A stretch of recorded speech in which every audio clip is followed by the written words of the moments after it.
adalah cahaya yang timbul dalam diri. Jadi kita sholat bisa lebih ikhlas, lebih khusyuk, lebih tawadhu. Hakikat adalah cahaya. Center hakikatmu itu harus menerangi syariatmu. Harusnya kau tambah patuh, tambah taat sama Allah, tambah bukan tambah petentengan. Sahabat, kita kan tiap malam cerita di sini, yang kita bahas yang mana? Yang Ahmadiyah. Kalau Muhammadiyah, kau bisa baca buku fikih, betul tidak? Baca buku fikih, baca Quran, baca hadis. Untuk Muhammadiyah, perintah larangan jelas kok. Masa nggak pada paham? Saya yakin semua ngerti mana yang diperintah dan mana yang dilarang. Kesusahan orang kan menimbulkan karakter Ahmadiyah, betul tidak? Karena Ahmadiyah ini bicara rohani, jiwa.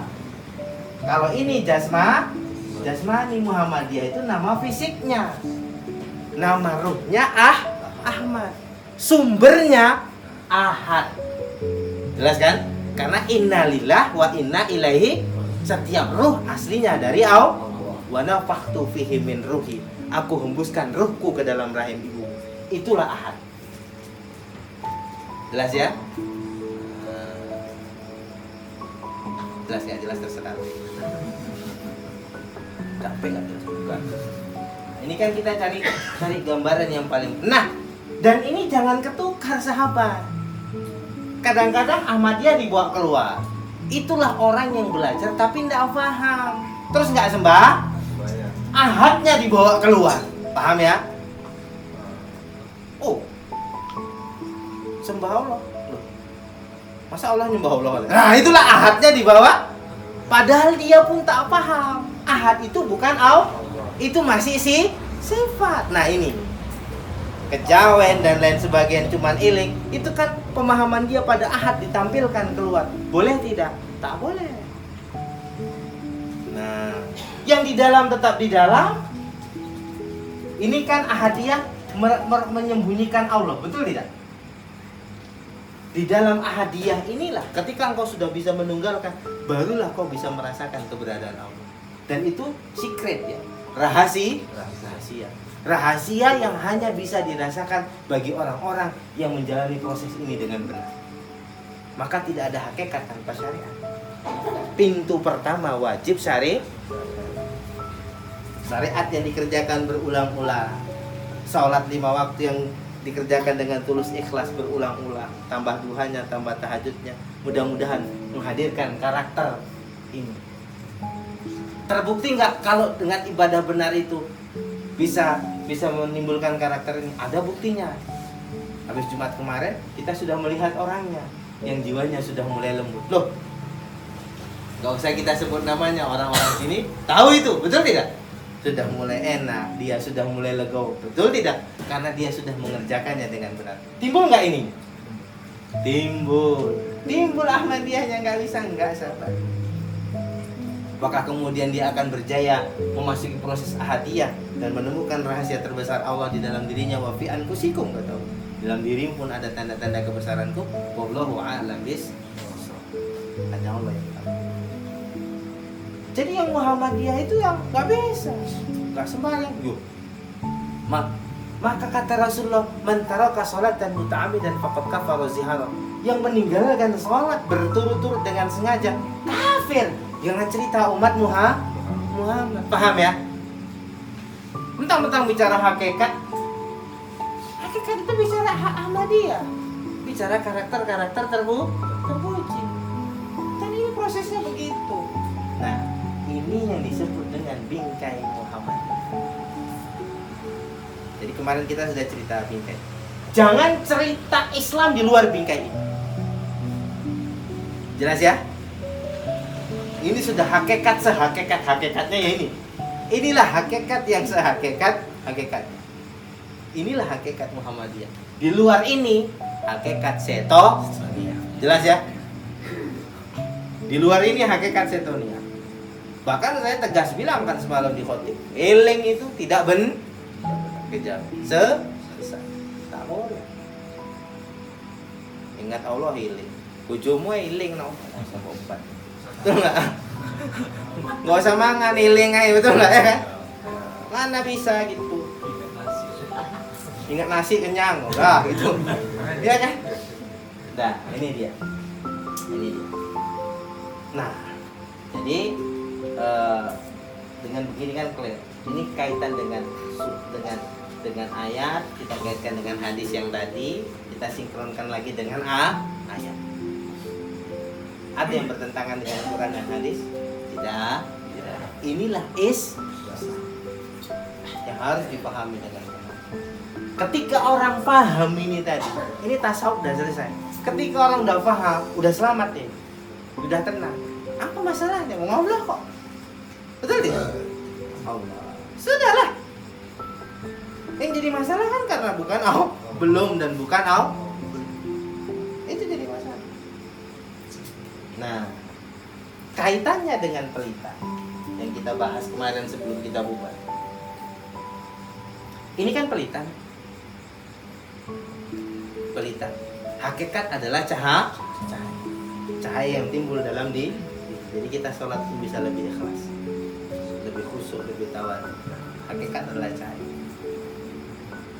Orang hapus lagi lah. Meskipun akalmu nggak sanggup mencatat ini, tapi aku yakin di dalam alam bawah sadarmu ini udah tercatat. Karena ini yang dibahas masalah jiwa. Jiwamu paham, yang belum paham kan dirimu. Kalau jiwamu paham ya. Dirimu yang belum paham. Kalau jiwamu paham, artinya apa? Kan selalu kita bilang, suatu saat kau akan ingat gitu. Menunjukkan sebenarnya ini kan akan tersimpan di alam bawah sadar. Bukan tersimpan di akal. Karena ini bahasa jiwa, akalmu nggak sanggup nyimpannya. Maka kalau kau ingat-ingat besok pun kau lupa. Tuh, iya. Kalaupun kau ingat, kau nggak datang lagi. Maka sengaja dibuat lupa sama Allah biar belajar kan, dan nggak merasa pintar. Pas lama. Pas pulang aja. Betul nggak? Karena ini bukan ini bahasa ya sahabat, ini bahasa keluar dari jiwa. Kau nyimpannya pakai akal nggak bisa. Maka ketika ditanya kau pasti lupa. Tapi percayalah ini sudah tersimpan di alam bawah sadar, memori alam bawah sadar. Kau baru nanti ingat ketika situasinya menuntut kajian ini hadir di situasi hidupmu. Baru kau, oh ini yang dibilang Pak Ustadz itu. Baru itu menunjukkan sebetulnya ini sudah tersimpan. Oh ini yang diomong Pak Ustadz itu. Subhanallah. Nah itu dia. Artinya ini sudah masuk sebenarnya. Tapi nggak di sini. Apalagi di sini kan banyak utang.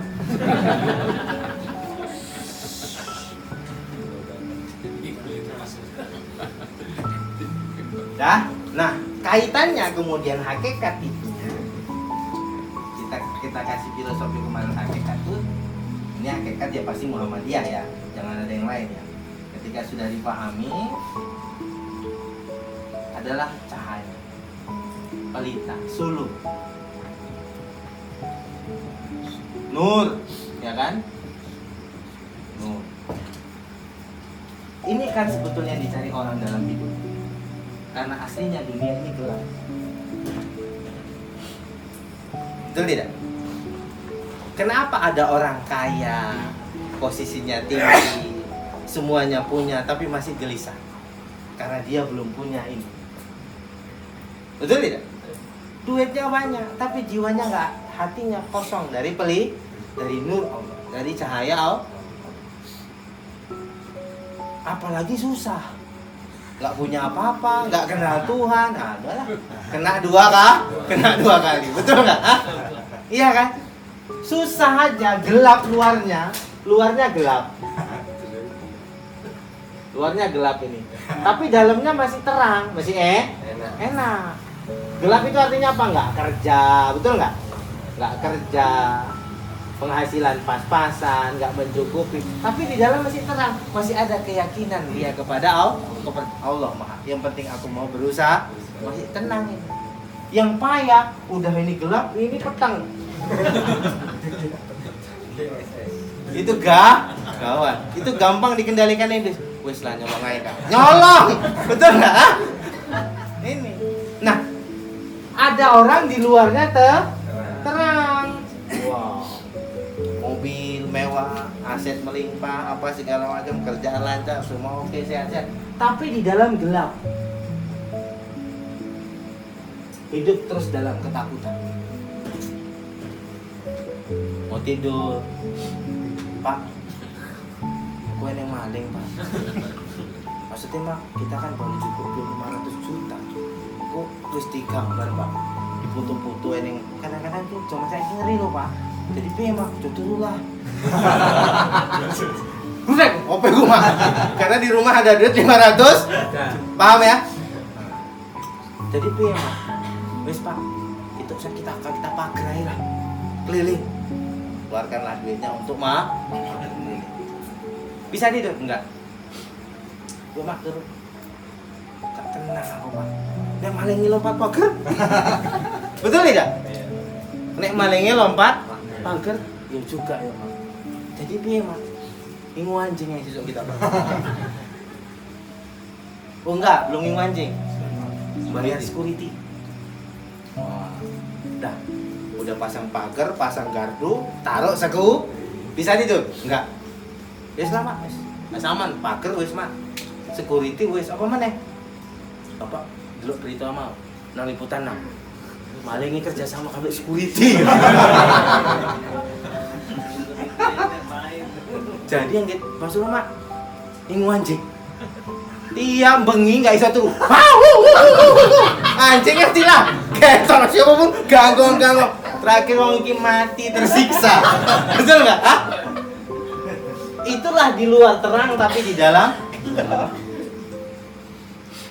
Pilih mana? Gelap di luar, terang di dalam. Apa terang di luar, gelap di dalam? Nek ndelok raimu aku terang. Terang di luar, terang di dalam. Pertanyaanku satu, apakah kaca di rumahmu besar? Ngocok. Lo betul tidak? Apa alanya Allah berikan itu kepada kita, sudah bagaimana pengabdian kita kepada Allah? Betul tidak? Karena ini itu pengabdian sahabat. Itu yang kita bahas tadi. Kalau menuhankan Allah dengan benar, wa may yattaqillaha yaj'al lahu makhraja. Yang betul-betul bertakwa kepada Allah akan diberi solusi untuk masalah yang dihadapi. Wa yarzuqhu min haitsu la yahtasib, akan diberi rezeki dari arah yang tidak sangka. Wa may yattaqillaha fa huwa hasbuh. Yang bertakwa kepada Allah, Allah akan mencukupi ketenangan batinnya, mencukupi kebahagiaan, semuanya, gak ada masalah. Tapi setidak-tidaknya ini dulu, betul tidak? Karena pertanyaan pilihannya itu kan cuma A sama B. A, B. Terus kok mikiri C? Ini nggak masuk dalam pilihan berganda. Kalau milihmu benar, selalu kita bilang, mudah-mudahan harapanmu dikabulkan. Ini harapan. Dia tidaknya terang di dalam. Nah, kembali kepada cerita kemarin. Kadang yang baru sehari 2 hari, yang baru setahun 2 tahun mungkin belum paham. Yang sudah 7-8 tahun di sini paham. Dulu yang 7-8 tahun itu datang kemari sebelumnya masih gelap di dalam.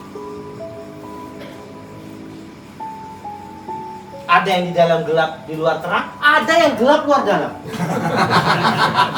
Contohnya Lubis.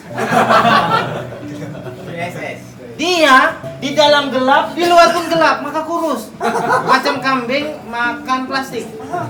Lembu makan plastik. Di luar pun jarang kerja, di dalam pun gersang dari keyakinan. Keretanya semes, butut. Iya. Dia contoh gelap di luar, gelap di dalam. Kalau UJ dulu terang di luar, terang di dalam, gelap. Artinya mereka datang kemari sama aku. Ini mohon maaf ya, ini kan biar jadi pelajaran sama yang lain gitu. Yang lain ini harus belajar. Mereka datang sama aku ini mencari apa? Mencari cahaya. Maka kami cerita Allah tiap malam. Akhirnya apa? Terang. Sahabat, kau kalau kemari tambah gelap kan nggak kemari lagi. Betul tidak? Kau pun kan mungkin sama. Datang juga karena dalam kegelapan dengan cerita ada oh iya ya. Itu kan artinya pelita. Berarti aku selama ini salah. Betul tidak? Oh iya ya. Oh berarti ada yang kurang tepat. Itulah terang, itulah hidayah. Terang. Artinya punya center. Betul tidak? Udah ada center.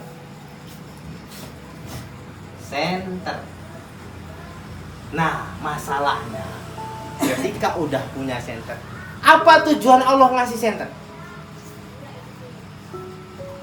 Awalnya jalan ini gelap, sahabat. Jalan ini gelap tanpa pelita. Dan kau geragapan, hidup dalam ketakutan, hidup dalam piye koyo, setahun meneh, piye anakku sesuk yo. Kemudian kita cerita Allah Maha. Kau sah yakin setiap makhluk sudah punya perjanjian bersama Allah tentang bakal apa yang dijalani, termasuk kau, istrimu dan anakmu. Apa sanksimu? Usahakan semaksimal yang bisa kau usahakan. Terima apa yang sudah ditetapkan Allah. Karena kita tidak bisa merubah cerita Allah. Betul tidak? Mulai lapang, mulai ada pelita, mulai nggak jadi beban.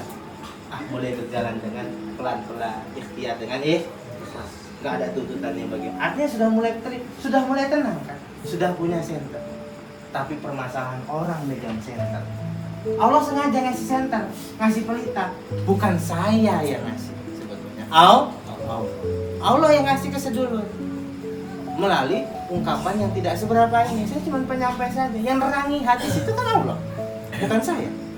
Saya cuma nyampaikan begini-begini, kemudian situ pahami, Allah kasih petunjuk, maka terang. Ketika terang, maka tenang. Ketika tenang, maka enak menjalani itu. Betul tidak? Nah, Allah yang kasih. Ketika punya center, nggak boleh ini center.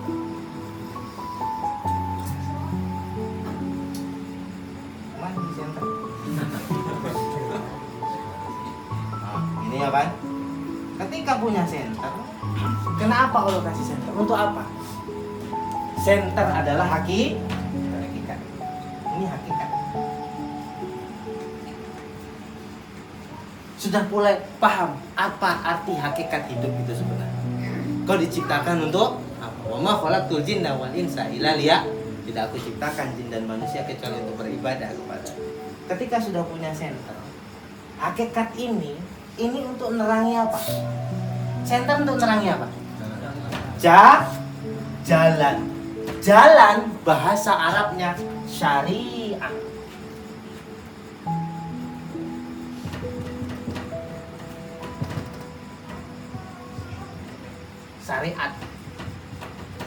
Syariat itu jalan, sahabat. Syariat Islam jalannya orang Islam. Harusnya hakikat ini nerangi syariatmu. Tapi kesalahan orang belajar ketika sudah megang center, bukan jalannya yang diterangi, entah nyenteri apa. Jatuh juga. Kau percaya tanya lu bisa?